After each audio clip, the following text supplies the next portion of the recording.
ஜெபம் செய்வோம். எங்கள் அன்பின் பரலோக பிதாவே, கர்த்தராகிய இயேசு கிறிஸ்துவின் மூலம் மண்டலே வருகிறோம்.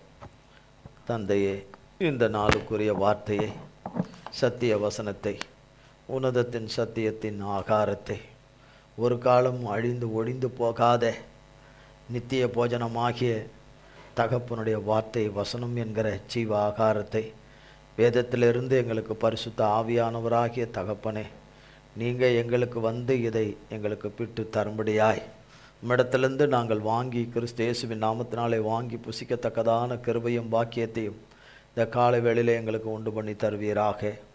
கர்த்தராகிய இயேசு கிறிஸ்துவின் நாமத்தினாலே உம்மை பாதம் பணிந்து அழைக்கிறோம். வாரும் ஆவியானவரே, இவ்வேளையை பொறுப்படுத்திக் கொள்ளுங்க.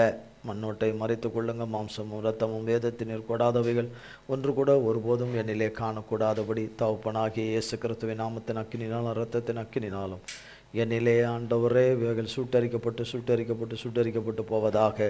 உம்முடைய நாமமும் இரத்தமும் வார்த்தையும் வசனமும் ஆண்டவரே, அல்லேலூயா, உம்முடைய சாரமும் சத்துவம், உம்முடைய அபிஷேகமும், உம்முடைய தெய்வீக பிரசன்னமும், உம்முடைய கிருபா வரங்களும், உம்முடைய மன்னிப்பும் இரக்கமும் கிருபையும் கருணையும் காருண்யமும் கடாட்சியமும், உம்முடைய பேரன்பும் வல்லமையும் மகிமையும், உம்முடைய வெளிச்சமும் ஜீவனும் ஆண்டவரே, என்னையும் லைவில் இணைந்திருக்கிற பிள்ளைகள் யாவரும் உம்முடைய சமூகத்தில் காணப்படுகிற யாவரையும் ஆட்கொள்வதாக, ஆளுகை செய்வதாக. முடிவில்லா ஆளுகை செய்கிற உமது கரத்தில் எங்களை கொடுக்கிறோம். உம்முடைய பரிசுத்த திருநாமம் மட்டுமே, எங்கள் இயேசு மகாராஜாவுடைய நாமம் மட்டுமே மகிமைப்படுவதாக. இயேசு கிறிஸ்துவின் மூலம் ஜெபிக்கிறோம் பிதாவே, ஆமேன், ஆமேன், ஆமேன். கர்த்தருடைய நாமத்திற்கு ஸ்தோத்திரம். அவன் நுகத்தை முறித்து உன் கட்டுகளை அறுப்பேன் என்று, நுகத்தை முறித்து உன் கட்டுகளை அறுப்பேன் என்று. மத்தேயு எழுதின சுவிசேஷம் 8ஆம் அதிகாரம் 14-17.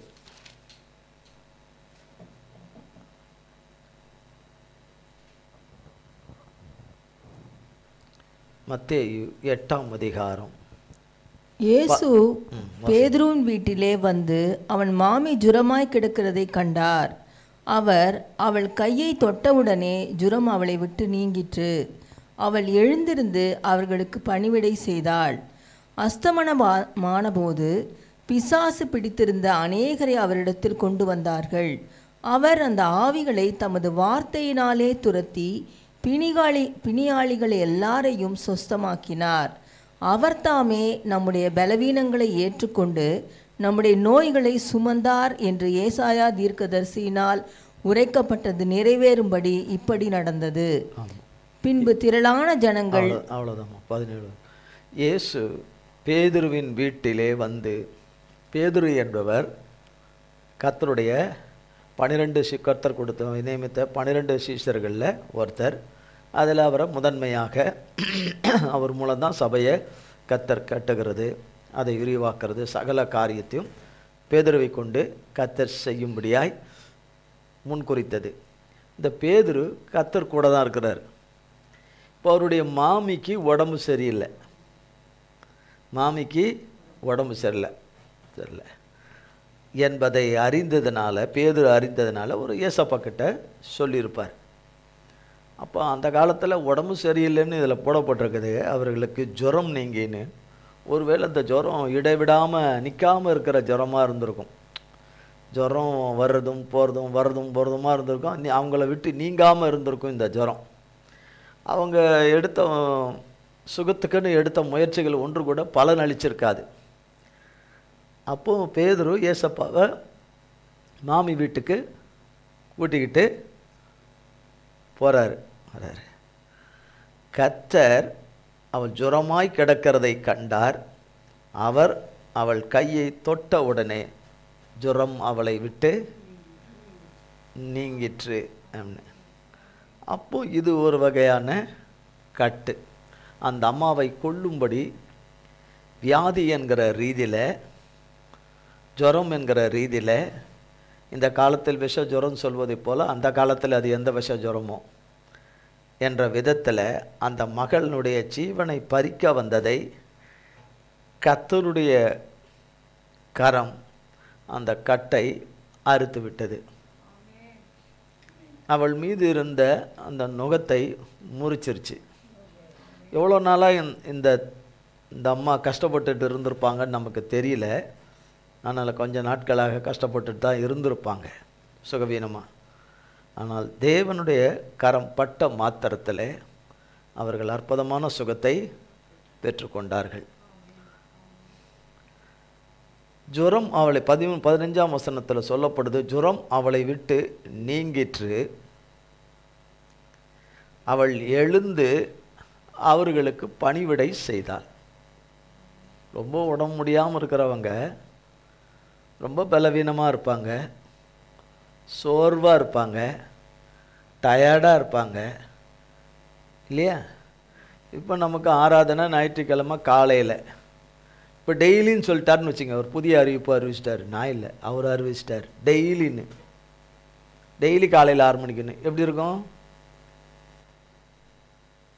ஞாயிற்றுக்கிழமை ஒரு நாளே நமக்கு என்னவா இருக்கு? நம்ம எல்லாவற்றாலும் அவர் நிரப்புனா கூட எழும்பி வந்துடுவோம்லாம் கிடையாது. நம்ம அநேக குறைவுகள் மத்தியில் இருக்கிறதுனால எழும்பி வராமல் போயிட மாட்டோன்னு இல்லை, எழும்பி வரலாம்.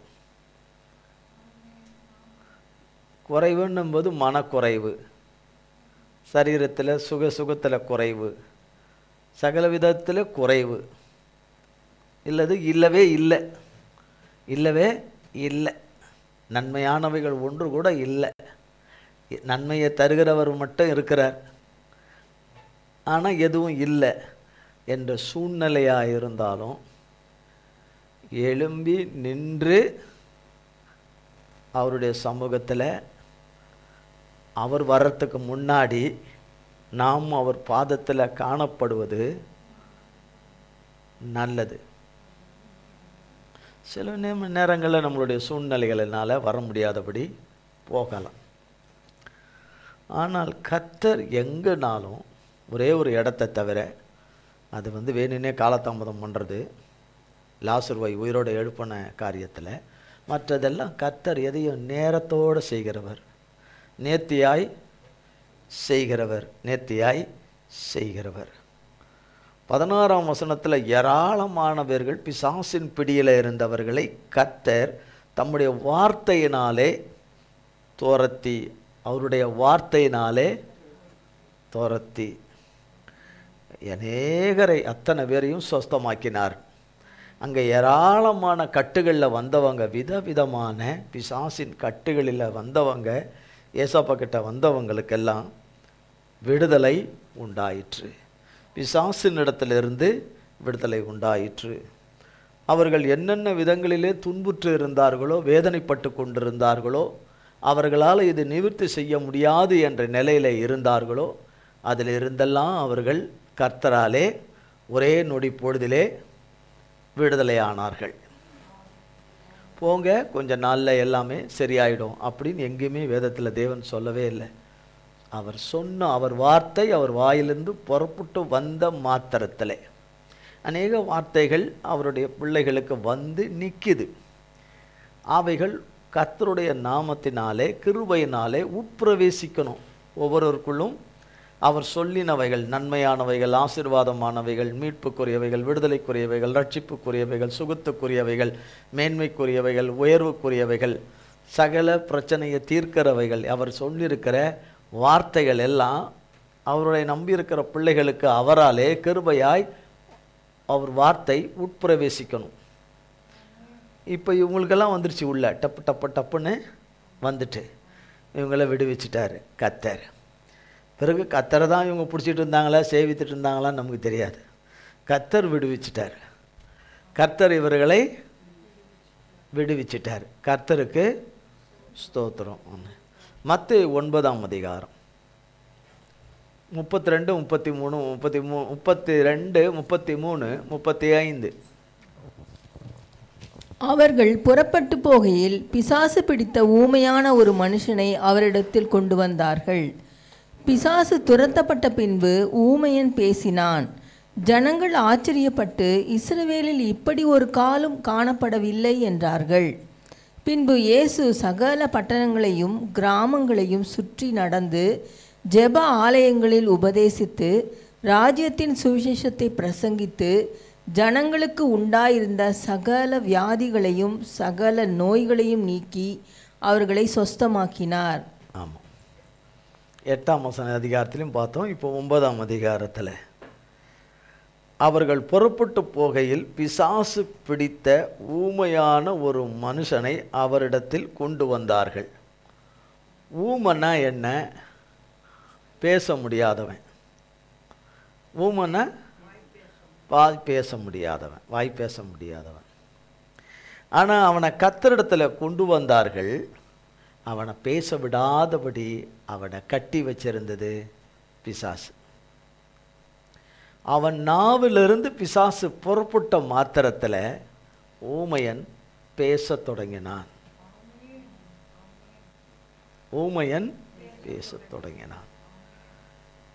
இதிலிருந்து என்ன தெரியுது? பிசாசு நாக்கிலையும் இருப்பான், மூக்கிலையும் இருப்பான், உதடுலையும் இருப்பான், வாயிலையும் இருப்பான், தொண்டைக்குழியிலையும் இருப்பான், 2 கண்ணுலையும் இருப்பான், 2 மூளையிலையும் இருப்பான், சிறுமூளை பெருமூளை அதுலேயும் இருப்பான், செவிகளில் இருப்பான், கரங்களில் இருப்பான், காலில் இருப்பான் என்று. நான் இப்படி பேசக்கூடாது, இப்படி பேசிடுறேன், இப்படி பேசக்கூடாது, இப்படி பேசிடுறேன், நான் இப்படி பேசக்கூடாது, நான் இப்படி பேசிடுறேன் அப்படின்னு சொல்கிறாங்களே நிறைய பேர். அப்போ என்ன இருக்குது உள்ள? பேச வைக்கிறது யாரு?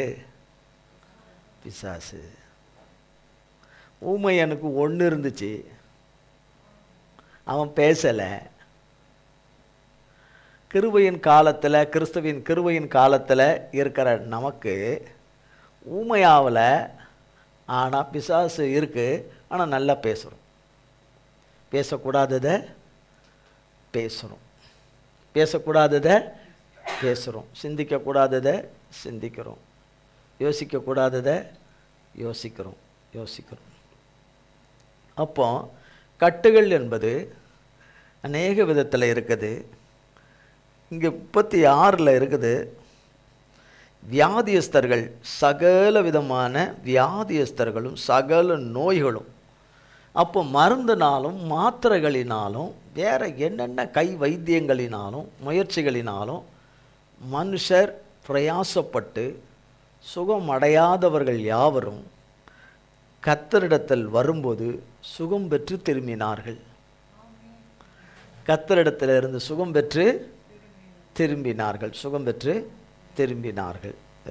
அப்போ அவர்கள் வாழ்க்கையில் வந்த அந்த நுகம் எப்போ வந்ததோ, எந்த காலத்தில் வந்ததோ, அந்த நோயில் அவங்க பிடிக்கப்பட்டாங்களோ, அந்த பிசாசின் கட்டுகளில் பிடிக்கப்பட்டாங்களோ, எந்தெந்த விதத்தில் பிடிக்கப்பட்டாங்களோ, விடுவிக்கிற ஒரு நாள் வந்தது, தேவனுடைய நாள் வந்தது. அவர்கள் தேவனிடத்திலே வந்தார்கள். வந்த யாவரும் விடுதலை ஆனார்கள். ரூத்தின் புஸ்தகம்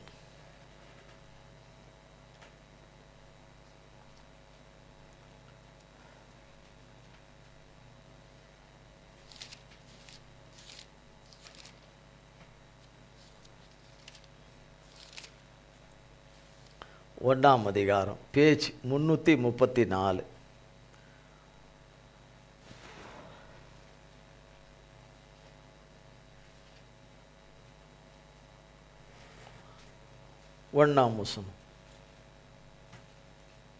நியாயாதிபதிகள் நியாயம் விசாரித்து வரும் நாட்களில் தேசத்திலே பஞ்சம் உண்டாயிற்று.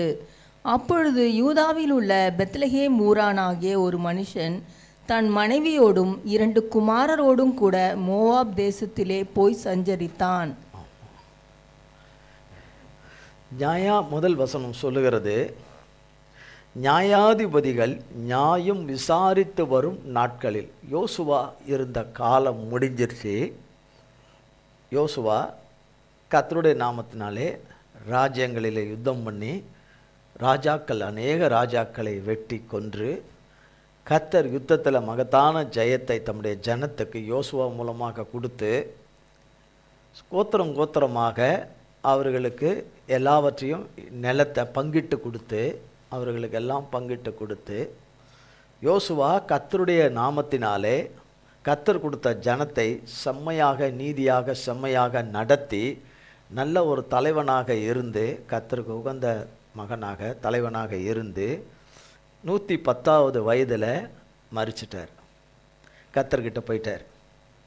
அவர் போன பிறகு யோசுவாவை போல உள்ளவங்க யாரும் இல்லை. அப்போ கர்த்தர் நியாயாதிபதிகள் என்று கர்த்தருடைய பிள்ளைகளில் ஏற்படுத்தி அவங்க ஜனங்களை நியாயம் விசாரித்து நடத்திட்டு வந்த காலங்கள் இந்த காலம், இந்த ரூத் புஸ்தகம் என்ற காலம். அப்படி நடத்துவர்களில் அவர்கள் மீதியான் தேசத்தில் மக்கள்கிட்ட மாட்டிக்குவாங்க, பெலிஸ்தர்கிட்ட மாட்டிக்குவாங்க. பிறகு கர்த்தர்கிட்ட அவங்க கர்த்தருக்கு விரோதமான காரியங்களை செய்து கர்த்தர் விற்று போட்டுருவார். அவங்க சிறையிருப்புக்கு போயிடுவாங்க. அநேக வருஷங்கள் சிறையில் இருப்பாங்க. அங்கே நோக்கி கர்த்தரை கூப்பிடுவாங்க இரவும் பகலும். பிறகு கர்த்தர் அவங்களுக்கு மனம் இறங்கி அவர்களை இறங்கி அவர் ஒரு இரட்சகனை எழுப்பி, அவங்க ஜனத்தில் ஒரு இரட்சகனை எழுப்பி அவங்கள விடுவிப்பார். இப்படியாக நடந்து கொண்டு வந்த காலம் நியாயாதிபதிகளின் காலம். அதுக்கு பிறகு அவரவர் தன் இஷ்டம் போல வாழ ஆரம்பித்த காலம். அவரவர்கள் தன் சுய வழிகளில், சுய சித்தத்தில், சுய விருப்பத்தில், சுய ஆலோசனைகளில் நியாயாதிபதிகளின் காலத்தில் நடக்க ஆரம்பிச்சிட்டாங்க ஜனங்க. கர்த்தரிடத்தில் விசாரித்து நடக்கிற ஜனங்களாக இல்லாமல் பாகால்களை, அஸ்திரோத்துகளை சேவிக்கக்கூடாது, அவைகளையெல்லாம் சேவித்து விக்கிரகத்துக்கு பின்னாக பிசாசுகளுக்கு பலி செலுத்தி பிசாசின் மனிதர்களெல்லாம் பெண் கொடுத்து பெண் எடுத்துக்கொண்டு இப்படி போயிட்டாங்க. இப்படி எல்லாம் போய் கொண்டிருக்கிற அந்த ஒரு காலகட்டத்தில் பெத்லகேமை சேர்ந்த ஒரு மனுஷன் ஒருவன் இருந்தான். அவன் இருந்த காலத்தில் ஒரு பஞ்சம் உண்டாயிற்று. அப்படின்னா மழையே பெய்யலை, தண்ணி பஞ்சம், ஆகாரம் பஞ்சம். தண்ணி பஞ்சம், ஆகாரம் பஞ்சம். அப்போ அங்கே சந்திச்சிருந்தவருக்கு அவருக்கு நிலம், புலன்கள், சொத்துக்கள் இருந்திருக்கு. அவருக்கு மட்டும் அந்த பஞ்சம் வரல. அந்த பெத்லகேமில் இருக்கிற மொத்த ஜனங்களுக்கும் தான் அந்த பஞ்சம். பஞ்சம் என்று ஒரு தனி மனுஷனுக்கு இல்லை, எல்லாம் ஒரு குடும்பத்துக்கு மட்டும் இல்லை, மொத்தம் அங்கே வாழ்கிற ஜனங்களுக்கெல்லாம் என்ன வந்துட்டு பஞ்சம் வந்துட்டு.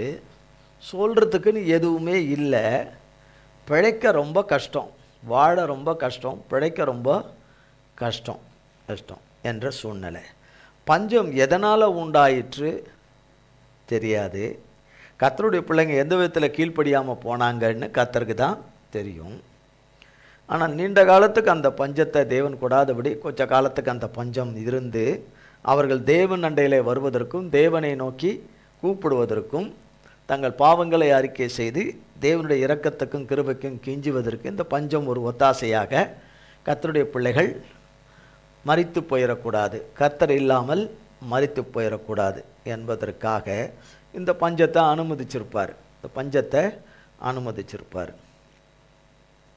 அப்போ அங்கே இந்த பெத்லகேம் என்பது அப்பத்தின் வீடு.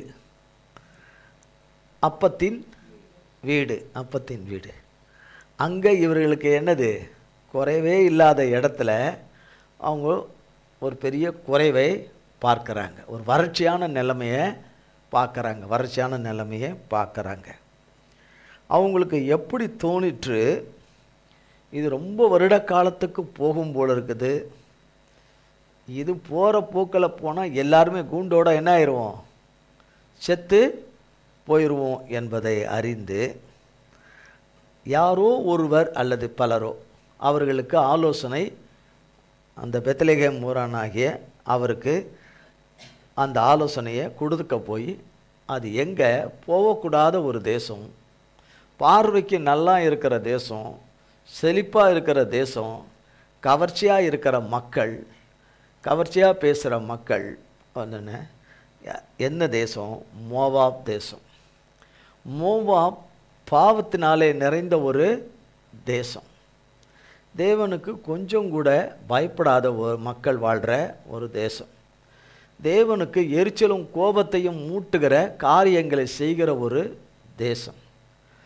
10 தலைமுறைகளுக்கு உள்ளே வரக்கூடாது, தேவனுடைய இதுக்குள்ளே வரவே கூடாது என்று தேவன் தடை செய்த ஒரு மக்கள் மோவாப் மக்கள். மோவாப் மக்கள் அந்த இடத்துல செழிப்பாக இருக்குது, மழை தவறாமல் பெய்யுது, அங்கே வணிகம் நல்லா பண்ணலாம், வியாபாரங்கள் நல்லா பண்ணலாம், நாம் பிழைக்கத்தக்கதாக, சகலவத்திலும் பிழைக்கத்தக்கதாக, பிறகு நாம் பிழைத்து நன்றாய் சம்பாதித்து பிறகால பெத்லகேமுக்கு நாம் வரலாம் என்று நினைத்திருப்பார். அவர் இந்த ஆலோசனை அவருக்குள்ளே இந்த ஆலோசனைகள், தேவன் கூடாத இந்த ஆலோசனைகளும் இந்த வழிகளும் வந்த மாத்திரத்திலே அவருக்கு என்ன வந்துட்டு உள்ளே வந்துட்டு, அவருக்கும் அவர் மனைவி பிள்ளைகளுக்கு என்ன வந்துட்டு, முதல்ல கட்டுகள் வந்துட்டு, சாத்தானுடைய கட்டுகள் வந்துட்டு. இவர் போகிற மாதிரி போகாமல் பெத்லகேமிலே சொந்த ஊர்லேயே இருந்துட்டவங்க, தான் வாழ்கிற பகுதியிலேயே நம்பிக்கையாக கர்த்தர் பஞ்சத்தை நீக்குவார் என்று நம்பி இருந்தவங்களுக்கு பஞ்சம் இருந்ததே தவிர அவங்களுக்கு கட்டுகள் கிடையாது, அவங்களுக்கு நுகங்கள் கிடையாது. எப்படியும் தேவன் திரும்புவார், பெத்லகேம் பக்கம் திரும்புவார், தம்முடைய பார்வையை திருப்புவார், தமது கரத்தை நீட்டுவார், பஞ்சம் அடியோட நீங்கி போயிடும் என்ற நம்பிக்கையில் இருந்தவர்கள் அங்கே இருந்துட்டாங்க. அவங்களுக்கு என்ன இல்லை, நுகமும் இல்லை, கட்டும் இல்லை. நான் இவங்களுக்கு புறப்பட்டு போகும்போது சொல்லிட்டு தானே போவாங்க. ரொம்ப வருஷமாக வாழ்கிறாங்க அந்த ஊரில், பிறந்து வளர்ந்து ரொம்ப காலமாக வாழ்கிறாங்கன்னா அவங்க உறவின் முறையார் எல்லோரும் இருப்பாங்கல்ல, அவங்களுக்கு அறிமுகமானவங்க சொந்தம் பந்தம்லாம் இருப்பாங்கல்ல. யாராவது சொல்லியிருக்கலாம் இல்லையா, யார் மூலியமா தேவன் சொல்லியிருக்கலாம் இல்லையா, போக வேண்டான்னு சொல்லியிருப்பாங்கல்ல. ஆனால் எந்த விதத்துலையாவது தேவன் தடுக்க முயற்சி செய்திருப்பார். ஆனால் அதுக்கெல்லாம் அவங்க செவி கொடுக்காதபடி அவங்க எடுத்த முடிவில், அவங்க எடுத்த தீர்மானத்தில் அவங்க உறுதியாக நின்று கிளம்பிட்டாங்க.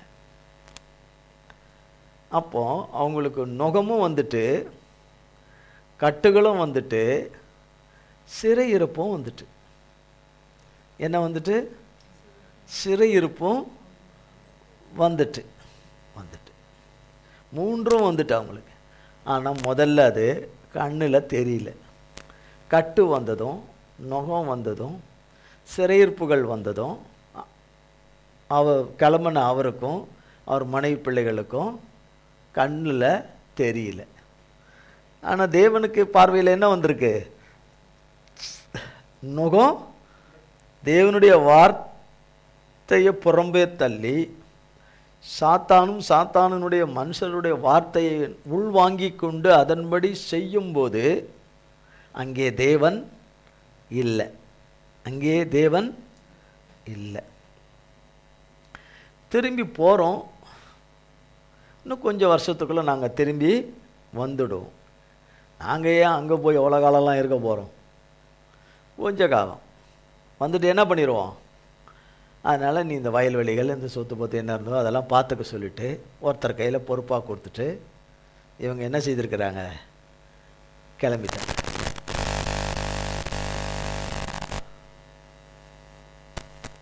ஆனால் இந்த கிளம்புனவங்களில் நகோமியை தவிர வேற யாரும் திரும்பி வர மாட்டாங்கன்னு கர்த்தருக்கு தெரியும். போனவங்கள்ல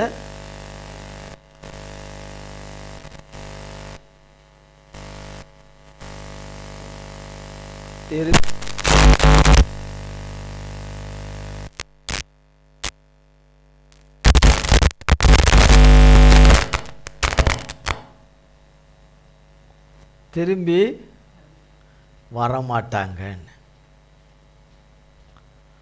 இவங்களுக்கு ஆலோசனை கொடுத்த சாத்தான் சொன்னானா திரும்பி வரமாட்டீங்கன்னு. நீங்கள் போன கொஞ்ச காலத்திலேயே இங்கே மழை பெய்ய ஆரம்பிச்சிரும்னு சொன்னானா? சொல்லலை. என்னது?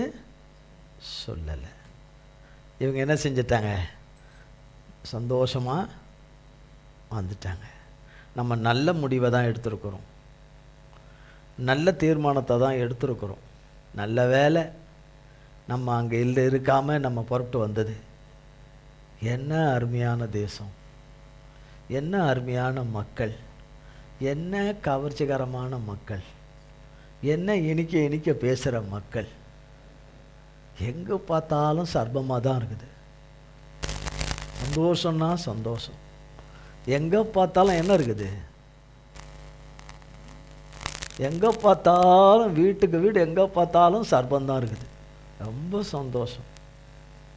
பெத்லகேமில் எங்கே திரும்பினாலும் ஆடு தான் இருக்குது.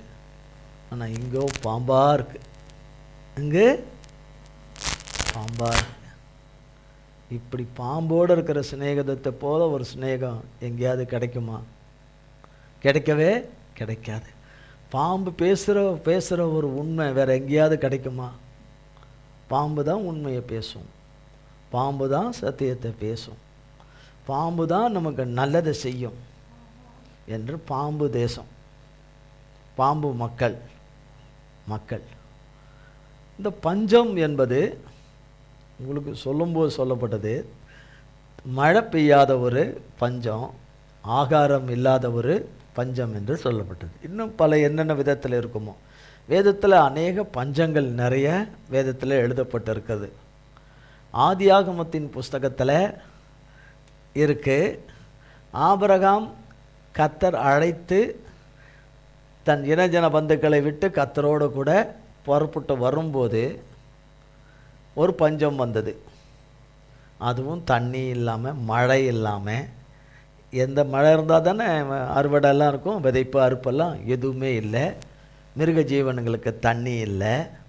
ஆனால் கர்த்தருடைய ஆலோசனையை கேட்காம எகிப்து தேசத்துக்குள்ளே, பாவ தேசத்துக்குள்ளே, நுகங்களும் கட்டுகளும் உள்ள தேசத்துக்குள்ளே உள்ள போயிட்டார். பிறகால அவர் ஒரு வழி ஆகி உண்டுலன்னு ஆகி, அவர் மனைவி சிறைபிடிக்கப்பட்டு, அவர் மனைவியை ராஜா கல்யாணம் பண்ண போய் எல்லா விதத்திலையும் கர்த்தர் தீங்கிலிருந்து, தீமையிலிருந்து, அந்த கட்டுகளிலிருந்து காப்பாற்றி கொண்டு வந்தார். ஈசாக்கு காலத்தில் ஒரு பஞ்சம் இருந்தது. ஆனால் ஈசாக்கை கர்த்தர் போக விட்டாதபடி கர்த்தர் சொல்லியிருக்கிற தேசத்திலே குடியிருக்க செய்து, பஞ்ச காலத்திலே விதைக்கும்படி செய்து 100 மடங்கு ஆசீர்வாதத்தை அறுவடை செய்தார் என்று. பிறகால வேதத்தில் ஒவ்வொரு இடங்களில், பல இடங்களில் இருக்குது, ராஜாக்களில் இருக்குது பஞ்சங்கள் எல்லாம். அந்த பஞ்சம் மழையும் இல்லை, குடிக்க தண்ணி இல்லை, மனுஷன் சாப்பிடுவதற்கு ஆகாரம் விளைவதற்கான எதுவுமே இல்லை, மிருக ஜீவன்கள் சாப்பிடுவதற்கு சப்பாத்தி இல்லை, பரோட்டா இல்லை, ஃப்ரைட் ரைஸ் இல்லை, எதுவுமே இல்லை, எதுவுமே இல்லை. ஆமாவா? இல்லை. மிருகங்களும் ஆடு மாடுகள் என்ன சாப்பிடணும் என்று சொல்லி அதுங்க சாப்பிடக்கூடியது எதுவுமே இல்லை.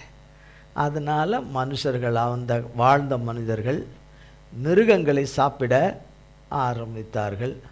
மிருகங்களை எல்லாம் சாப்பிட்டு முடிச்சுட்டு இனி சாப்பிட்றதுக்கு எதுவுமே இல்லைன்னு குடும்பத்தில் இருக்கிற ஒவ்வொருத்தரையாக சாப்பிட ஆரம்பித்தாங்க. சாப்பிட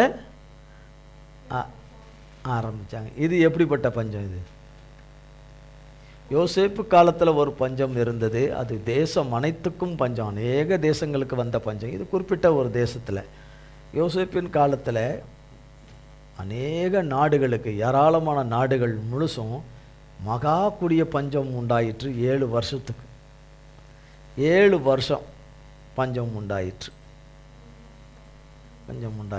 அதை பார்த்தோம். பஞ்சம் உண்டாயிற்று. பிறகால ராஜாக்கள் காலத்தில், ஆகாப் வாழ்ந்த காலத்தில் பஞ்சம், எலியா வாழ்ந்த காலத்தில், தீர்க்கதரிசி எலியா வாழ்ந்த காலத்தில் இப்போ பஞ்சம் வந்தது. 3.5 வருஷம் பஞ்சம், மழை பெய்யாதிருக்கும் என்று. அதில் கர்த்தர் எலியாவை கேரித்தாற்றண்டையிலே போஷித்து, காகங்களை கொண்டு போஷித்து, பிறகாலே சாரிபாத் என்ற ஊரில் ஒரு விதவியின் வீட்டுக்கு, ஒரு விதவியின் மகன் இருக்கிற வீட்டுக்கு கர்த்தர் அங்கே அனுப்பினார் எலியாவை. பஞ்ச காலத்திலே அவரை போஷித்தார்.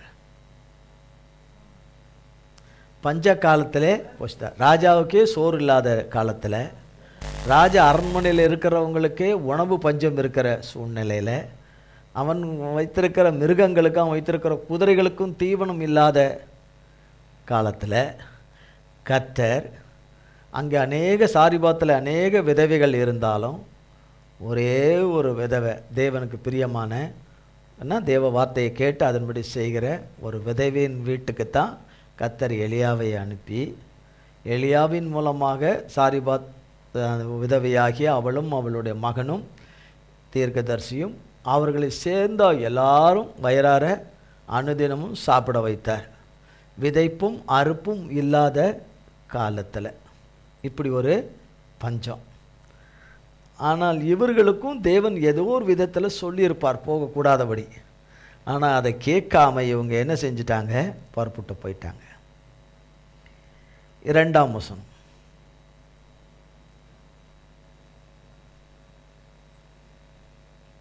அந்த மனுஷனுடைய பேர் எலிமலேக்கு, அவன் மனைவியின் பேர் நகோமி. அவனுடைய 2 குமாரரில் ஒருவன் பேர் மக்லோன், மற்றொருவன் பேர் கிலியோன். யூதாவில் உள்ள பெத்லகேம் ஊராகிய எப்ராத்தியராகிய அவர்கள் மோவாப் தேசத்திற்கு போய் அங்கே இருந்து விட்டார்கள். நகோமியின் புருஷனாகிய எலிமலேக்கு இறந்து போனான். அவளும் அவளுடைய 2 குமாரரும் மாத்திரம் இருந்தார்கள்.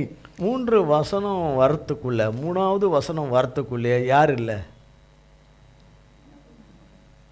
ஒரு அதிகாரத்தின் 3ஆவது வசனம் வரத்துக்குள்ளே யார் இல்லை? நகோமியுடைய கணவர் இல்லை. வியாதிப்பட்டோ விபத்தாயோ ஏதோ ஒரு விதத்தில் அவர் என்ன செஞ்சிட்டாரு? மறிச்சிட்டார்.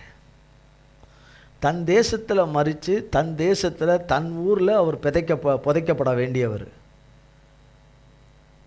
தேவன் கொடாத நிலத்தில், சபித்த நிலத்தில் என்ன செய்யப்பட்டார்? அவர் ஜீவன் போய் புதைக்கப்பட்டார். எங்கே புதைக்கப்பட்டார்? தேவன் வைக்காத ஒரு இடத்துல அவர் தன்னை மாய்த்து கொண்டார். செத்து போயிட்டார். மாய்த்து கொண்டார்னா அவர் எந்த விதத்தில் மறித்தாரோ அந்த விதத்தில் மறிச்சிட்டார். நகோமி இதை எதிர்பார்த்திருக்கவே மாட்டாங்க. ஏனென்றால் 2ஆம் வசனம் சொல்லப்படுது அங்கே இருந்து விட்டார்கள் என்று. அங்கே 1ஆம் வசனத்தில் சஞ்சரித்தார்கள் என்று சொல்லப்படுது. அப்படின்னா அவங்க மோப்பில் என்ன நிறைய இடங்கள் போயிட்டு வந்திருக்காங்க, நல்லா சுற்றி பார்த்துருக்காங்க. நல்ல இடங்களெல்லாம் நல்லா பார்த்து எடுத்து இது நமக்கு நிரந்தரமான இடம்னு முடிவு பண்ணிட்டாங்க. அதை அவர்களை பட்சிக்கிற தேசம் என்றும், அவர்களை கொள்ளுகிற தேசம் என்றும், அவர்களை உயிரோடு கூட வைக்காத தேசம் என்றும், அவர்களுடைய ஜென்ம தேசத்துக்கு திரும்பி கொண்டு போகாதபடி சிறையிருப்பில் வைக்கிற தேசம் என்றும் அறியாமல் போனார்கள்.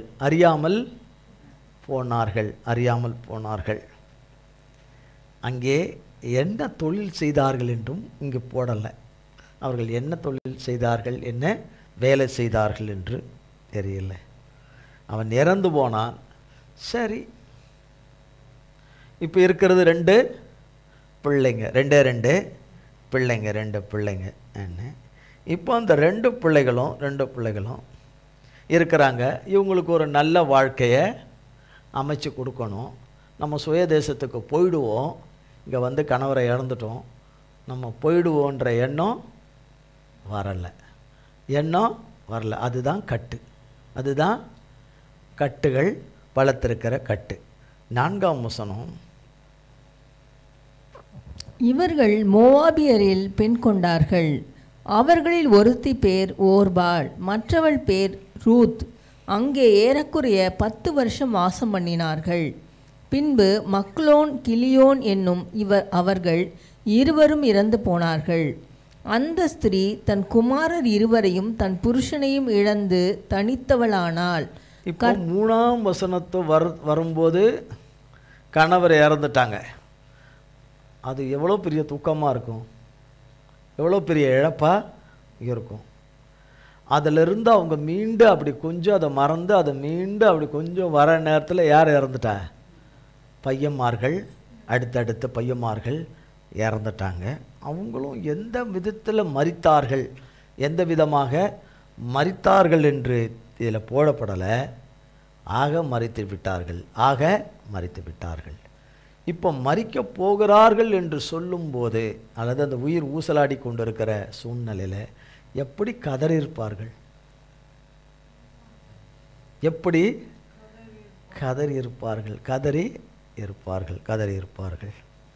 அப்போ ஒவ்வொன்றா அவர்கள் இழந்து போன பிறகு அவர்களுக்கு பாதுகாப்பற்ற நிலைமை. ஏன்னா எல்லாருமே என்னது? ஸ்திரீகள். எல்லாருமே ஸ்திரீகள். 3 பேருமே விதவைகள். 3 பேருமே விதவைகள். தேசமோ மோசமான தேசம், பாவம் செய்வதற்கு அஞ்சாத தேசம், ஒருத்தருக்கு பொல்லாப்பு செய்வதில் சலிக்காத தேசம், தேசத்தின் மக்கள். அப்படிப்பட்ட பேலியாட்கள் நிறைந்திருக்கிற அந்த இடத்துல எப்படிப்பட்ட பயத்தோடும் திகிலோடும் இவங்க காலங்களை கழிச்சிருப்பாங்க. பெத்லகேமில் அப்படி கிடையாது. பஞ்சம் மட்டும்தான், கட்டுகள் கிடையாது, நுகங்கள் கிடையாது, இப்படிப்பட்ட பேலியாட்கள் கிடையாது, வீட்டுக்கு வீடு சர்ப்பம் கிடையாது, வீட்டுக்கு வீடு ஆடு தான். ஆடில் வேணால் வித்தியாசம் இருக்கலாம், செம்மறி ஆடு, வெள்ளாடு, கெடா, முட்டுறது விதவிதமாக இருக்கலாம், அது வேணால் வித்தியாசமாக இருக்கலாம். ஆனால் இங்கே அது இல்லை. பெத்லகேம் ஆசீர்வதிக்கப்பட்ட ஸ்தலம், தேவனுடைய ஸ்தலம், ராஜாதி ராஜா இயேசு மகாராஜா வந்து பிறக்க போகிற இடம், உலகத்தில் விசேஷித்தமான இடம், தேவனாலே விசேஷித்தமான இடம், தேவனுடைய அப்பத்தின் வீடு.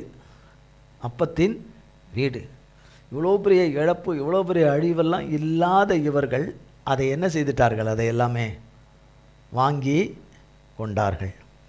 இப்போ எல்லாம் இழந்து தனித்தவர்களாய் ஆகி எத்தனை நாள் ஆச்சுன்னு தெரியல. ஆனால் 6ஆம் வசனம் சொல்லப்படுது. 6ஆம் வசனம், கர்த்தர் தம்முடைய ஜனங்களை சந்தித்து அவர்களுக்கு ஆகாரம் அருளினார் என்று அவள் மோவாப் தேசத்திலே கேள்விப்பட்டு தன் மருமக்களோடே கூட மோவாப் தேசத்திலிருந்து திரும்பி வரும்படி எழுந்து தன் 2 மருமக்களோடும் கூட தான் இருந்த ஸ்தலத்தை விட்டு புறப்பட்டாள். யூதா தேசத்திற்கு திரும்பி போக அவர்கள் வழி நடக்கையில் நகோமி தன் 2 மருமக்களையும் நோக்கி, நீங்கள் இருவரும் உங்கள் தாய் வீட்டுக்கு திரும்பி போங்கள். மரித்து போனவர்களுக்கும் எனக்கும் நீங்கள் தயை செய்தது போல கர்த்தர் உங்களுக்கும் தயை செய்வாராக. கர்த்தர் உங்கள் இருவருக்கும் வாய்க்கும் புருஷனுடைய வீட்டிலே நீங்கள் சுகமாய் வாழ்ந்திருக்க செய்வாராக என்று சொல்லி அவர்களை முத்தமிட்டாள். அப்பொழுது அவர்கள் சத்தமிட்டு அழுது அவளை பார்த்து, உம்முடைய ஜனத்தண்டைக்கே உம்முடன் கூட வருவோம் என்றார்கள். அதற்கு நகோமி, என் மக்களே, நீங்கள் திரும்பி போங்கள், என்னோடே ஏன் வருகிறீர்கள்? உங்களுக்கு புருஷராகும்படிக்கு இனிமேல் என் கர்ப்பத்திலே எனக்கு பிள்ளைகள் உண்டாகுமோ? என் மக்களே, திரும்பி போங்கள், நான் வயது சென்றவள், ஒரு புருஷனுடன் வாழத்தக்கவள் அல்ல. அப்படிப்பட்ட நம்பிக்கை எனக்கு உண்டாயிருந்து நான் இன்று இரவில் ஒரு புருஷனுக்கு வாழ்க்கைப்பட்டு பிள்ளைகளை பெற்றாலும் அவர்கள் பெரியவர்களாகும் மட்டும் புருஷருக்கு வாழ்க்கைப்படாதபடிக்கு நீங்கள் பொறுத்திருப்பீர்களோ? அது கூடாது. என் மக்களே, கர்த்தருடைய கை எனக்கு விரோதமாய் இருக்கிறதினால் உங்கள் நிமித்தம் எனக்கு மிகுந்த விசனம் இருக்கிறது என்றாள். அப்பொழுது அவர்கள் சத்தமிட்டு அதிகமாய் அழுதார்கள். ஓர்பாள் தன் மாமியை முத்தமிட்டு போனாள். ரூத்தோ அவளை விடாமல் பற்றி கொண்டாள். இப்போ கர்த்தர் தேசத்தில், பெத்லகேமில், இவர்களுடைய ஜென்ம தேசத்தில், நகோமியுடைய கணவனுடைய ஜென்ம தேசத்தில் கர்த்தர் ஆகாரத்தை அருளினார் என்று சொன்னால், கர்த்தர் தேசத்தில் இருந்த பஞ்சத்தை என்ன செஞ்சிட்டாரு? நீக்கிட்டார். பஞ்சத்தை நீக்கிட்டார். தகவல் இந்த அம்மாவுக்கு வருது.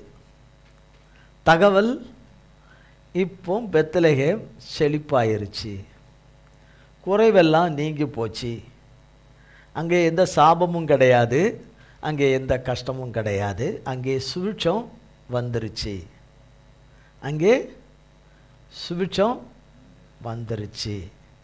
மக்கள் சந்தோஷப்பட தொடங்கி இருக்கிறார்கள். பஞ்சத்திலே தேவன் அவர்களை உயிரோடு கூட காத்து அவர்களை தப்ப பண்ணி அவர்களை வாழவும் செழிக்கவும் பண்ணிட்டாரு. இங்கே ஆகாரம் அலுவலா இருக்குது, ஆனால் இதுதான் உண்மை. அப்போ கேள்விப்பட்ட மாத்திரத்தில் இந்த அம்மா பிறகால முடிவு எடுக்கிறாங்க. முடிவு இதுவே தேவன் தந்த ஒரு புத்தி தெளிவு தான். தேவன் கொடாட்டி இந்த அம்மாவுக்கு அந்த புத்தி தெளிவு வந்திருக்காது. ஏனென்று சொன்னால் அவங்க சொல்கிறாங்க ஒரு இதே வசனத்தில், கர்த்தருடைய கை எனக்கு விரோதமாக இருக்கிறதுனால், கர்த்தருடைய கை இவர்கள் மேலே விரோதமாக வரலை, சாத்தானுடைய கை தான் வரும்படி விட்டுட்டாங்க, கட்டுகள் வரும்படி விட்டுட்டாங்க, நுகங்கள் வரும்படி விட்டுட்டாங்க. தேவன் கொண்டு வந்து நுகத்தையும் கட்டுகளையும் தேவன் கொண்டு வந்து கொடுக்கலை. அதனால தான் சொன்னேன், அந்த அம்மாவுக்கு புத்தி தெளிவை கர்த்தர் தந்ததுனால தான் தன்னுடைய தேசத்துக்கு திரும்பணும்னு முடிவெடுத்தாங்க. இல்லைன்னா எப்பயோ முடிவு எடுத்திருக்கலாமே, எப்போவோ முடிவெடுத்திருந்தா அந்த 2 பிள்ளையை காப்பாற்றிருக்கலாம் இல்லையா, 2 பையன்மார்களை. கணவன் இறந்த மாத்திரத்தில் எங்கள் அந்த இடத்த விட்டு காலி பண்ணிட்டு கிளம்பிடுவோன்னு கிளம்பல. பிள்ளைங்க சொல்லியிருப்பான், அம்மா அங்கே இருக்கலாமா, அங்கே இருக்கிறவங்களோட இங்கே இருக்கிற சர்பம்லாம் சூப்பராக இருக்குது, இருக்கட்டுமா, அப்பாவுடைய நேரம் என்னவோ தெரியல போயிட்டாங்க, அதுக்காக எல்லாருக்கும் இப்படி நடக்கும்னு நீங்கள் நினைக்கிறீங்களா, பயப்படுறீங்களா, எங்களுக்கு நடக்கும்னு பயப்படுறீங்களா, அதெல்லாம் ஒன்றும் ஆகாது அப்படின்னு அவளை ஏகதேசம் சம்மதிக்க வச்சு இருக்க வச்சுருப்பாங்க. அவர்கள் இறந்து அவர்களுடைய கணவனும் 2 பிள்ளைகளும் இறந்த பிறகு அவர்களுக்கு சம்பாத்தியம் வருமானம் அவர்கள் இந்த 3 பேர் தான் தேடி ஆகணும். இந்த 3 பேர் தான் தேடி ஆகணும். இவங்க வயதானவங்க. அப்போ இந்த 2 மருமக்கமார் தான் தேடி ஆகணும். போகிற வேலை தேடுற இடத்துல என்னென்ன அக்கிரமம் நடக்கும், என்னென்ன பொல்லாப்புகள் நடக்கும், விரும்பத்தகாத காரியங்கள்லாம் நடக்க முயற்சிகள் நடக்கும். அதனால தான் அவங்களுக்கு எந்த பாதுகாப்பே அவங்களுக்கு இல்லை. வேலைக்கு போகிற இடத்துலையும் அங்கே போய் எதையோ ஒரு ஆகாரம் சாப்பிடுவதற்குரியதை அவர்கள் சவதரித்து வருவதற்கும் ஒரு வழியாய் அவர்கள் பாடுபட வேண்டியதாய் இருக்குது.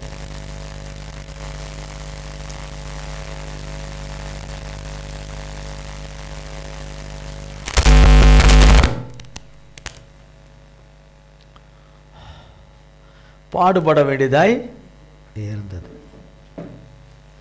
இப்போ புறப்படுறாங்க. ஆமாம், கேள்விப்பட்டோம். உடனே பையை தூக்கியிருப்பாங்க டப்புன்னு. இது மாதிரி அங்கே திரும்பிருச்சு, பஞ்செல்லாம் நீங்கிருச்சு, பெத்லகேம்னு சொன்ன உடனே பெட்டியை தூக்கியிருப்பாங்க? இல்லை, பேசியிருப்பாங்க. வீட்டில் 3 பேரும் பேசியிருப்பாங்க, பல நாட்கள் பேசியிருப்பாங்க.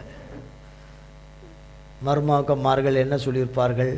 நாங்கள் கண்டிப்பாக உங்களோட கூட வரும். இந்த வரேன்னு சொல்கிற இந்த மோவாபிய ஸ்திரீகளாகிய ஓர்பாலும் ரூத்துடைய குடும்பத்தார் யாவரும் இவங்க எங்கே மோவாப் தேசத்தில் இருக்கிறாங்களோ அங்கே தான் இருக்கிறாங்க. ஆனால் நகோமியுடைய உறவின் முறையாரெல்லாம் பெத்லகேமில் இருக்காங்க, கர்த்தருடைய வீட்டில் அங்கே இருக்காங்க, இங்கே கிடையாது.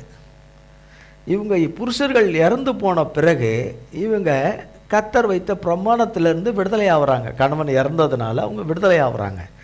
இனி அவங்க வேறு யாரை கூட மேரேஜ் பண்ணிக்கலாம், யாருனாலும் மேரேஜ் பண்ணிக்கலாம், அவங்க சுயமாக முடிவு எடுத்துக்கலாம். அந்த அடிப்படையில் தான் இந்த அம்மா சொல்கிறாங்க, நீங்கள் போங்கம்மா பிள்ளைங்களா, நீங்கள் உங்கள் தகப்பன் தாய் வீட்டுக்கு போயிடுங்க, அங்கே உங்களுக்கு ஒரு நல்ல வாழ்க்கையை கடவுள் கொடுப்பாரு, நீ போம்மா, சின்ன பிள்ளைங்களா இருக்கீங்க, நீங்கள் போங்க, நான் வயதானவ. வேதத்தில் சொல்லப்பட்டிருக்கிற கட்டளின்படியெல்லாம் எனக்கு பிள்ளைகள் பிறந்து நான் வாழ்க்கப்பட்டு பிள்ளைங்கள்லாம் பிறந்து அதெல்லாம் நடக்கிற காரியமே அல்ல, சாத்தியமே அல்ல, நடைமுறைக்கு சாத்தியம் அல்ல. அதனால் என் மக்களே நீங்கள் என்ன செய்துருங்க, நீங்கள் போங்க அப்படின்னு சொல்கிறாங்க. முடியாதுன்ட்டு தான் வர்றாங்க. ஆனால் பேசிக்கிட்டு கடந்து வந்து கொண்டே இருக்கும்போது எடுத்த தீர்மானத்தின் முடிவில் ஓர்பாலால் நிற்க முடியல. அவர்கள் மனதுக்குள்ளே ஓட்டம் ஓடுது. நமக்கு எந்த சொந்த பந்தமும் அங்கே கிடையாது. எங்க ஓர்பாலுக்கு கிடையாது. மாமியார் வீட்டு பக்கம் போகிற இதில் புருஷன் இருந்தால் சொல்லலாம், அது நம்ம சொந்தம் பந்தம் எல்லாம் சொல்லலாம். புருஷனே இல்லையே, எந்த வித சொந்தம் கொண்டாடுது, எவன் நம்மளை ஏற்றுக்குவான்? அங்கே போனால் இதெல்லாம் அதுவும் மோவாப் தேசம்னாலே கொஞ்சம் அருவருப்பு உள்ளது. இஸ்ரேல் மக்களுக்கு பிடிக்காது. ஏன்னா கர்த்தருடைய வார்த்தை கொடுக்கப்பட்டிருக்கிறதுனால பயப்படுவாங்க, பெண் எடுக்கக்குள்ள பயப்படுவாங்க. அதனால் நமக்கு எல்லா விதத்திலும் யோசித்து பார்த்துருப்பா ஓர்பால். சரி வராது என்பதை அறிந்து மாமி சொல்வது தான் சரி என்று சொல்லி தன்னுடைய வருவேன் என்று சொல்லி பின்தொடர்வேன் என்று சொல்லி உங்களோடு கூட தான் இருப்பேன் என்று சொன்னதிலிருந்து அவர்கள் பின்வாங்கி ஓர்பால் திரும்பிடுறாங்க. ஓர்பால் தன்னுடைய தாய் வீட்டுக்கே திரும்பிடுறாங்க. ஆனால் ரூத்தோ தன் மாமியாரை பற்றி கொண்டாள். தன் மாமியாரை பற்றி கொண்டாள். அப்போ இவங்க வீட்டில் இருக்கும்போது எலிமெலே அந்த நகோமியுடைய கணவன் உயிரோடு இருந்த போதும் சரி, தன்னுடைய 2 பிள்ளைகள் இருந்த போதும் சரி, இந்த பிள்ளைங்க வாழ்க்கப்பட்ட காலத்தில் இருந்து நகோமி கர்த்தருடைய வார்த்தைகளை எல்லாம் நிறைய சொல்லியிருப்பாங்க. சர்வ வல்லமுள்ள யெகோவா தேவனை குறித்து, ஒரே தேவனை குறித்து, பரிசுத்த தேவனை குறித்து நிறைய காரியங்களை சொல்லியிருப்பாங்க. தேவன் தம்முடைய தேசத்தில் செய்கிற மகிமையான காரியங்களை எல்லாம் சொல்லியிருப்பாங்க. இந்த தேவன் எப்படிப்பட்ட தேவன் என்று சொல்லி இல்லையா? இப்போ கர்த்தருடைய வார்த்தை வருது, ஒரு 10 பேர்கிட்ட போது, 10 பேர்கிட்ட போது 10 பேருக்கும் ஒரே மாதிரி போதா? 10 பேருக்கும் ஒரே வார்த்தை, அது 10 விதமாக போகுது, ஒரே விதமாக வருது. ஆனால் அந்த 10 பேரில் எத்தனை பேர் எடுத்துக்கிறாங்க? எத்தனை பேர் இல்லையா? எத்தனை பேருக்கு போச்சு தெரியாது, கர்த்தருக்கு தான் தெரியும். அது எந்த விதமாக எடுத்துக்கிட்டாங்க, அது நல்லதும் செம்மையுமானதாக எண்ணி உள்ளத்தில் வச்சுக்கிட்டா அது நல்ல இருதயம், நல்ல நிலம், கர்த்தருக்கு ஏற்ற நிலம். அதில் நிலைத்திருப்பார்கள் என்றால் கர்த்தர் அதுக்கு நீர் பாய்ச்சி அது விளைய செய்து அது 30, 60, 100 பலன் கொடுக்க செய்வார். ஆனால் கேட்டவர்கள் கேட்ட மாத்திரத்திலேயே போயிட்டாங்கன்னா அந்த வார்த்தை உள்ளே நிலைக்கலை. விசுவாசம் இல்லாமல் கேட்டதுனால கேட்ட வசனம் அவர்களுக்குள்ளே கிரியை செய்யலை என்று வேதத்தில் எழுதப்பட்டிருக்கு, நிருபங்களில் எழுதப்பட்டிருக்குது. கேட்டவர்கள் விசுவாசம் இல்லாமல் கேட்டதுனால கேட்ட தேவ வசனமாகிய வார்த்தை மனுஷனுக்குள்ளே கிரியை செய்யலை. விசுவாசம் இல்லாமல் கேட்டவர்களுக்குள்ளே, கவனம் இல்லாமல் கேட்டவர்களுக்குள்ளே, அசதியாக கேட்டவர்களுக்குள்ளே, அசட்டத்தனமாய் கேட்டவர்களுக்குள்ளே, அது ஒரு பொருட்டாக என்னாதபடி கேட்கணும்னு கேட்குறேன் அப்படின்னு உட்கார்ந்தவங்களுக்குள்ளே அது கிரியை செய்யலை, கிரியை செய்யலை. நாங்களும் கேட்டோமே, நாங்களும் தானே இருந்தோமே, நாங்களும் கேட்டோமே, நாங்களும் தலையை நல்லா ஆட்டினோமே, நாங்களும் ஆமேன்னு சொன்னோமே, நாங்களும் அல்லேலூயா சொன்னோமே, நாங்களும் கையை நூற்றி உறுதி கொடுத்தோமே அப்படின்னு சொல்ல சொன்னாங்க. திருப்பி சொன்னேன், அவ்வளோதான். நான் என் உள்ளத்தில் தீர்மானம் எடுக்கலையே, என் உள்ளத்தில் நான் ஒரு நல்ல முடிவு எடுக்கலையே, கர்த்தருக்கு ஏற்ற முடிவு எடுக்கலையே. அப்படி எடுக்காதவங்க, தீர்மானம் பண்ணாதவங்க, தேவனுடைய வார்த்தையை உள்வாங்கி கொள்ளாதவங்க, அங்கீகரித்து கொள்ளாதவங்க, அங்கீகரிக்காதவங்க, எங்களுக்கு தேவனுடைய வார்த்தை கிரியை செய்வது இல்லை. அவ்வளோ வல்லமை உள்ள வார்த்தையாக இருந்தாலும் எடுத்துக்கொண்டால்தான் கிரியை செய்யும். அது நன்மையும் செம்மையுமாக எண்ணி எடுத்துக்கொண்டால்தான் கிரியை செய்யும், இல்லைன்னா செய்யாது. அப்போது ஓர்பால்குள்ள நகோமி அவங்களுடைய தேவனை குறித்து சொல்கிறாங்க. தான் மரித்த கணவரும் அதை சொல்கிறாரு. அப்போ இருந்தால் இவங்களுக்கு ஏன் பஞ்சத்தை அனுமதிச்சிருப்பார்? ஏன் பஞ்சத்தை அனுமதிச்சிருக்கணும்? ஏன் அங்கிருந்து இங்கே வரணும்? அவங்க அப்படி அவங்கள காப்பாற்றுற தேவனாக இருக்கிறதா இருந்தால் அவங்களுக்கு எல்லாத்தையும் செஞ்சு கொடுத்துருக்கணுமே. அவரால் எதுவும் செய்யலைன்றதுனால தானே இந்த பக்கம் வந்திருக்காங்க. சரி, அவங்க தேவனை அவங்க விட்டு கொடுக்கல சொல்கிறாங்க, நம்ம அதை கேட்டுக்குவோம் அப்படின்ற நிலையில தான் இருந்திருப்பாள் ஓர்பால். எல்லாரும் ஒன்று சொல்கிறாங்க தெய்வம், அதில் இது ஒரு தெய்வம் என்று நினச்சிக்கிட்டு இருந்திருப்பா. ஆனால் ரூத்தோ அப்படி எடுக்கலை. தேவனை தேவனாகவே எடுத்துட்டார்.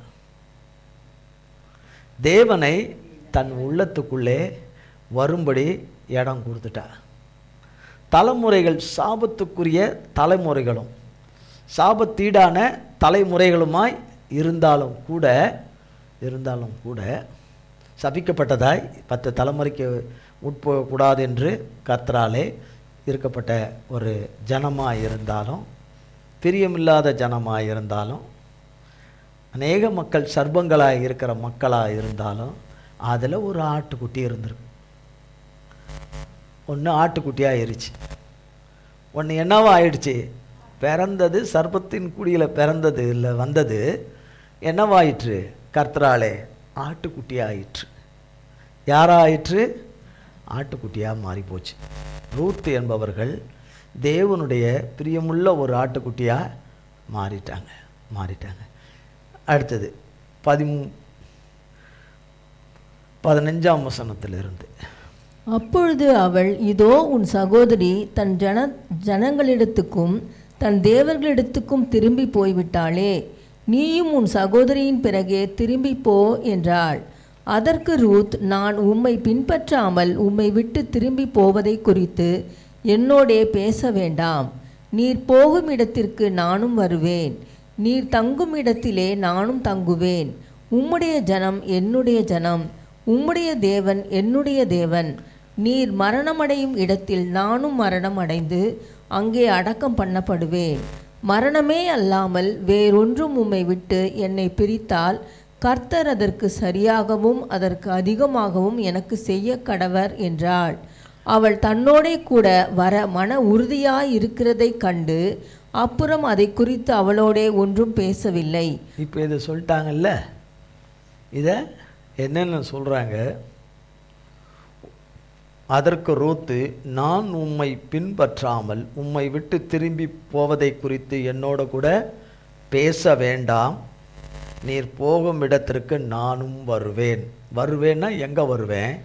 தேவனுடைய வீட்டுக்கு வருவேன், அப்பத்தின் வீட்டுக்கு வருவேன்.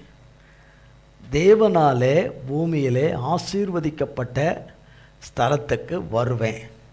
தேவனாலே ஆசீர்வதிக்கப்பட்ட ஜனத்தண்டைக்கு, என் இனத்தண்டைக்கு வருவேன். அது என் இனம், என் ஜனம், என் மக்கள்.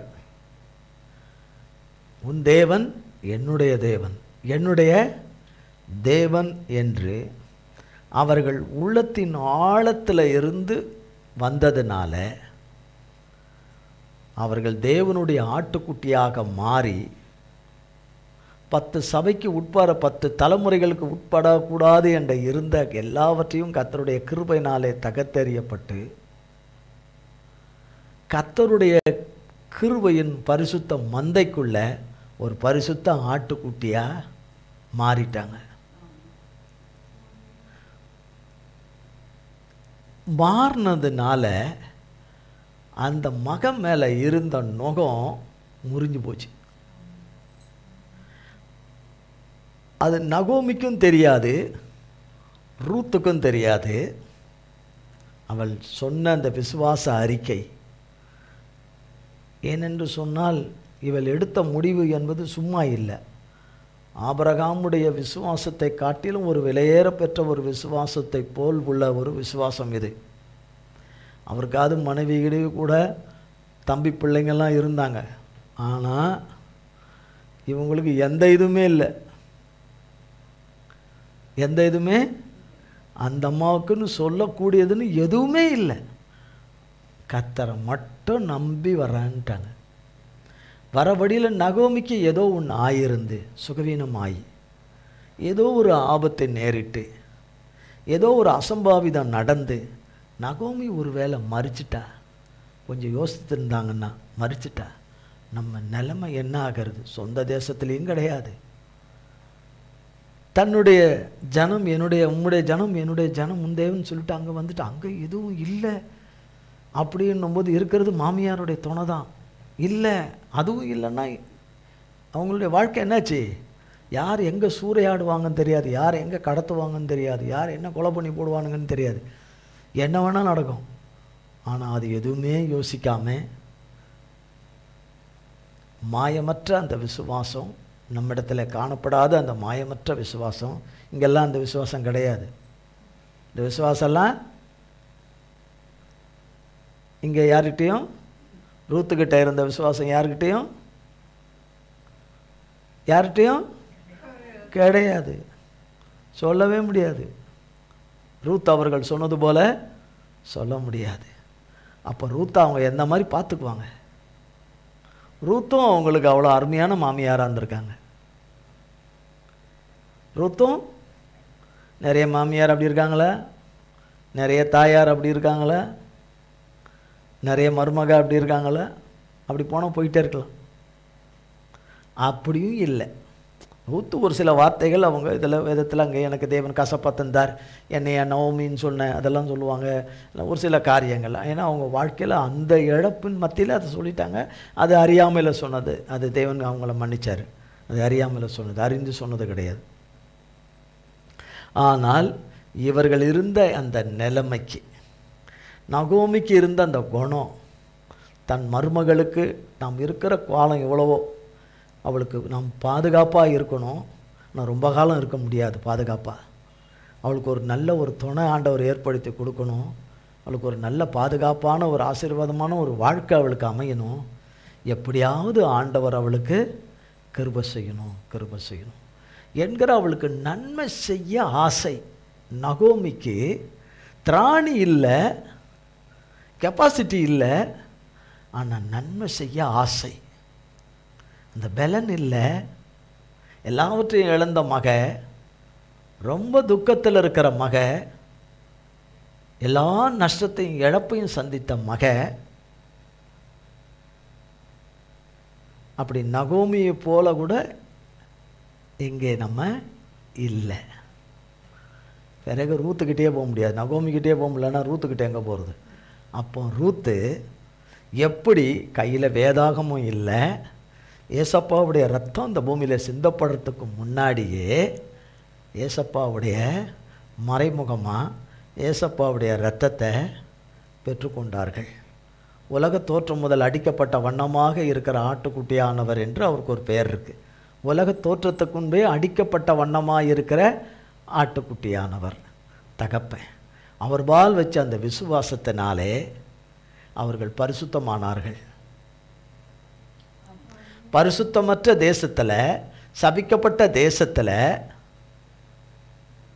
தேவனுக்கு பிரியமில்லாதவைகளே நடக்கிற ஒரு தேசத்துக்குள்ள, குடிகளுக்குள்ளே சேற்றில் முளைத்த செந்தாமரை போல தேவனாலே ஒரு அருமையான மகளாக உருவெடுத்துட்டார்கள்.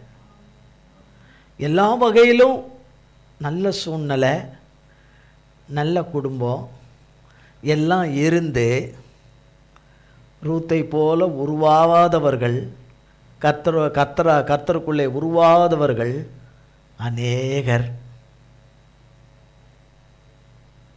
என்னது? அநேகர். அவர்கள் எந்த சபைக்கும் அப்போ போல, எந்த ஒரு ஆலயத்துக்கும் அவர்கள் போக முடியல. ஆனால் தேவனுடைய ஆலயத்தில் இருந்தார்கள். தேவன் அவர்களை பரிசுத்தமாக்கி அந்த ஆலயத்தில் அவர்களை ஓடு இருந்து அவர்களை வழி நடத்த ஆரம்பிச்சிட்டார்.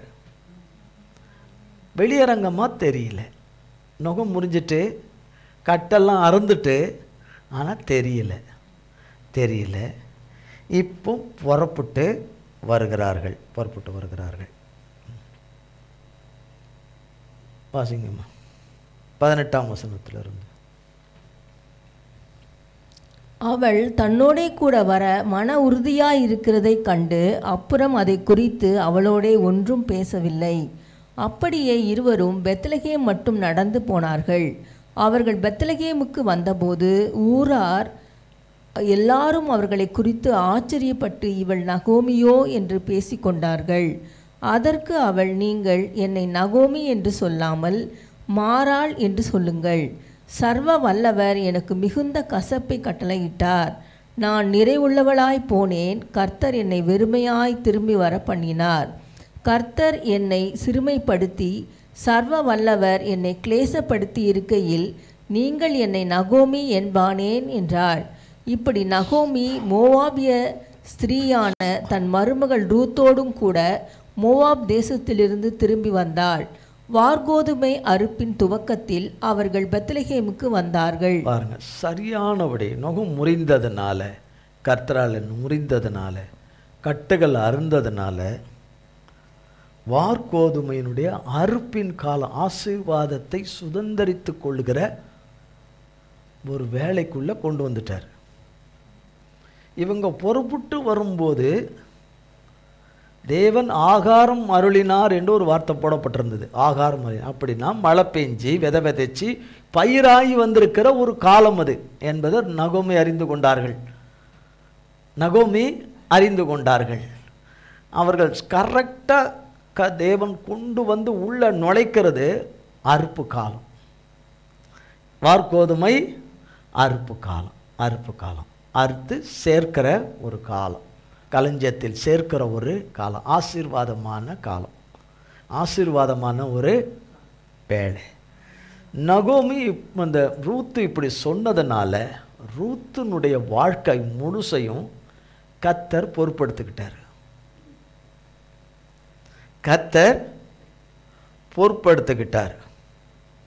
உம்முடைய ஜனம் என்னுடைய ஜனம், உம்முடைய தேவன் என்னுடைய தேவன். இப்போ நகோமியின் தேவனுக்கும் ரூத்தின் தேவனுக்கும் வித்தியாசம் இருப்பார். நகோமியை விட கர்த்தர் மேலே இருக்கிற அந்த நம்பிக்கை, மாயமற்ற அந்த விசுவாசம், நகோமியை எல்லாம் கடந்து பிதாக்களாகிய பூர்வ பிதாக்கள் தேவன் பேரில் வச்சிருந்த அந்த விசுவாசத்தின் அளவுக்கு இவங்களுடைய நம்பிக்கையும் விசுவாசமும் போயிடுச்சு.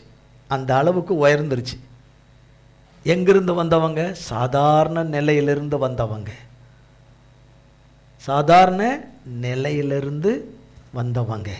வந்தவங்க கர்த்தருக்குள்ள என்ன ஸ்தானத்துக்கிட்ட வந்துட்டாங்கன்னா, பிதாக்கள் ஆபிரகாம், ஈசாக்கு, யாக்கோபு தேவன் பேரில் வைத்த விசுவாசத்தின் அந்த இதுக்குள்ளே வந்துட்டாங்க. உச்சிதமான தேவனுடைய விசுவாசத்துக்குள்ளே வந்ததுனால, நீர் மரணம் அடையும் இடத்தில் நானும் மரணம் அடைந்து அங்கே அடக்கம் பண்ணப்படுவேன். மரணமே அல்லாமல் வேறொன்றும் உம்மை விட்டு என்னை பிரித்தால் சொல்கிறாங்க கர்த்தர் பேரை, கர்த்தர் அதற்கு சரியாகவும் அதற்கு அதிகமாகவும் எனக்கு செய்ய கடவர் என்று சொல்லிட்டாங்க. அப்போ சொல்லி முடித்த மாத்திரத்தில் நுகங்களும் முடிஞ்சு போச்சு, கட்டுகளும் அறுந்து போச்சு. கர்த்தரால் கண்ணு முன்னாடி தெரியல, எல்லாமே தூளாக போயிடுச்சு. தேவன் அவருடைய வருகையினுடைய லிஸ்டில் இந்த ரூத்தை கொண்டு வருவதற்கு ஒரு திட்டத்தை வைத்து, மகத்தான நோக்கங்களின் திட்டத்தை ரூத்தின் வழியில் கர்த்தர் உண்டு பண்ணி அதற்கான வழியில் நடத்த ஆரம்பிச்சிட்டார். ஆனால் நடத்த ஆரம்பிச்சிட்டார் என்பது நகோமிக்கும் ரூத்துக்கும் இப்போது தெரியல.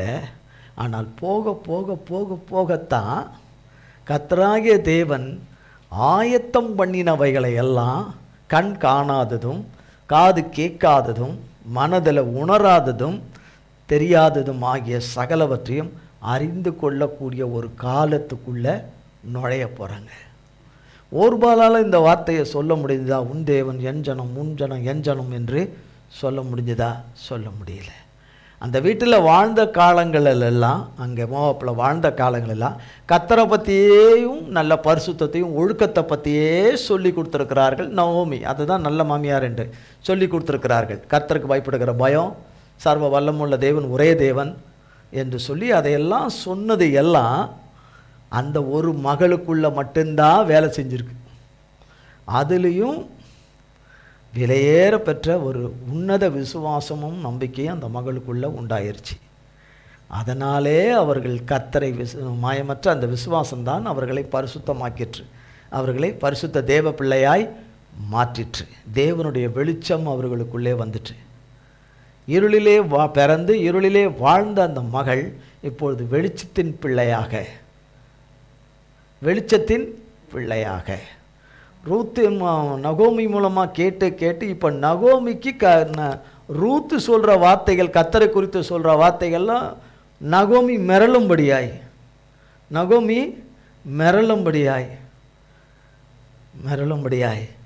நமக்கு இப்படி ஒரு மருமகளான் எப்படி நம்மளை சொல்லுவாங்களா? வந்திருக்கு பாரு நமக்குன்னு ஒன்று, அந்த லிஸ்ட்டில் தான் இருப்போம். வகைக்கு வகை அந்த லிஸ்ட்டில் தான் இருப்போம். நம்ம சொல்லிக்குவோம், அப்படி நம்மளை உயர்த்தி சொல்லிக்குவோம். கர்த்தர்கிட்ட போனால் தான் நம்மளுடைய கதை தெரியும். அதனால் அவர்கள் அறுப்பின் காலத்துக்குள்ளே கர்த்தருடைய நாமத்தினாலே நுழைந்தார்கள். எந்த காலத்துக்குள்ளே? அறுப்பின் காலத்துக்குள்ளே நுழைந்தார்கள். அப்படி கர்த்தருடைய பிள்ளைகள் ரூத்து தேவன் பேரிலே வைத்த நம்பிக்கையும் விசுவாசமும் அந்த மாயமற்ற, அதனால தான் சும்மா அதுக்காக பேர் வேணால் ரூத்துன்னு வச்சுக்கலாம், பேர் வேணால் என்ன பண்ணிக்கலாம், அதனால் ரூத்தாயிர முடியாது. பேர் என்னவா வச்சுக்கலாம். பேர் என் பேர் இந்த பேர், அந்த பேருக்கு வேலை இன்னொரு பேர் கூட மாற்றி வச்சுக்கலாம். ஆனால் ரூத்துக்குள்ளே இருந்த தேவன் நம் ஒவ்வொருவருக்குள்ளும் இருப்பாராக. ரூத்தில் இருந்த அந்த மாயமற்ற விசுவாசம் நம்பிக்கை அவள் வாழ்க்கையில் இருந்த நுகங்களையும் கட்டுகளையும் முறித்து அறுத்து தேவன் அவள் வாழ்க்கையில் வைத்தது அந்த நோக்கத்தின் திட்டங்களுக்குள்ளே, அந்த நோக்கத்துக்குள்ளே, அந்த அறுப்பின் ஆசீர்வாதத்துக்குள்ளே நுழையும்படி செஞ்சிட்டார். ஆனால் அதுக்கு இடையில் நிறைய கண்ணீர், நிறைய துக்கம், நிறைய அவமானம், நிறைய பாடு, ஒன்றுமில்லாத நிலைமை, பசி, பட்டினி, கொடூரம், கொடுமை, இதெல்லாம் கடந்து தான் அறுப்பின் காலத்துக்குள்ளே பிரவேசிக்கிறார்கள். யாரால? கர்த்தரால்.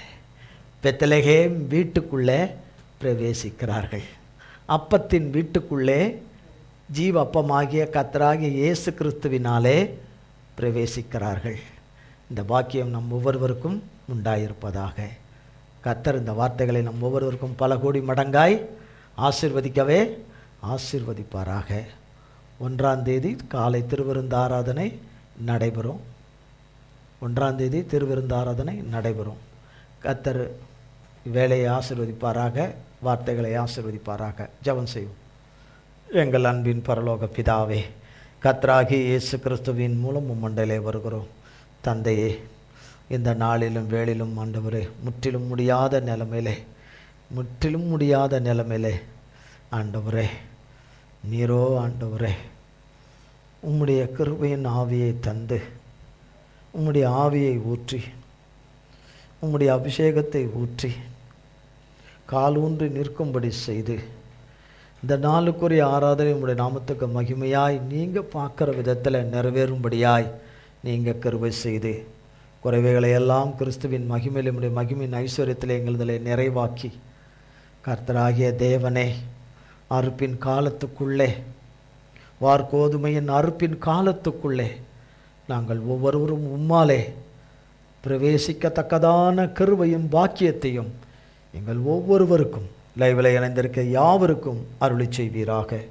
உமது கரத்தில் எங்களை ஒப்புக் கொடுக்கிறோம். இயேசு கிறிஸ்துவின் மூலம் ஜெபிக்கிறோம் பிதாவே. ஆமேன், ஆமேன், ஆமேன். என் ஆத்துமாவே கர்த்தரை ஸ்தோத்திரி, என் முழு உள்ளமையர் பரிசுத்த நாமத்தை ஸ்தோத்திரி. என் ஆத்துமாவே கர்த்தரை ஸ்தோத்திரி, கர்த்தர் செய்த சகல உபகாரங்களை மறவாதே. ஆமேன், ஆமேன், ஆமேன். கர்த்தராகிய இயேசு கிறிஸ்துவின் கிருபையும் பிதாவாகிய தேவனுடைய அன்பும் பரிசுத்த ஆவியானவருடைய அந்யோன்ய ஐக்கியமும் பராமரிப்பும் பாதுகாவலும் என்றென்றைக்கு நம் அனைவரோடு கூட சதா காலங்களுக்கும் நிலைத்திருப்பதாக. ஆமேன், ஆமேன், ஆமேன். இயேசுவின் ரத்தம் ஜெயம். இயேசுவின் பரிசுத்த நாமத்திற்கே ஸ்தோத்திரம். God bless you.